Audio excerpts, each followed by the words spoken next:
বাংলাদেশের আউলিয়াদের ভিতর অন্যতম হচ্ছে শাহ আলী বাগদাদী রহিমুল্লাহ। ইনার মাজার শরীফ মিরপুর একে অবস্থিত। এই যে দেখতে পাচ্ছেন মিরপুর ভিতরের অংশটুকু মাজারের, আর এই যে দেখতে পাচ্ছেন গাছের গোড়ায় সাধারণত ওনারা এখানে ওই যে মোমবাতি জ্বালায়, আর এই যে গাছটা, এই গাছটা অনেক সুন্দরভাবে সাজায় রাখছে।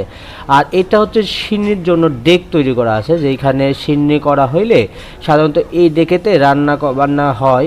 আর তাছাড়া এইখানে দেখতেছি সবাই দান বক্স দান দিচ্ছে। আর এইটাই হচ্ছে ওনার হইল মাজার শরীফ বা ওনার হইল সমাধি যেটা বলা হয়। তো এইটা আপনি সমাধিটা দেখতে পারবেন এখানে আসলে। আর এইখানে আসবেন আর ওনার ভক্ত দেখতে পারবেন না তা তো হয় না কখনো। এই যে দেখতে পাচ্ছেন ওনার একটা ভক্ত যে আমার কাছে তেড়ে আসে, বুঝছেন, মারার জন্য। তো হ্যাঁ, হ্যালো হোয়াটসঅ্যাপ গাইস, কী অবস্থা সবার, কেমন আছেন সবাই? আশা করি সবাই ভালো আছেন। তো চলে আসছি আজকে আমরা মিরপুরের মাজার সুলতান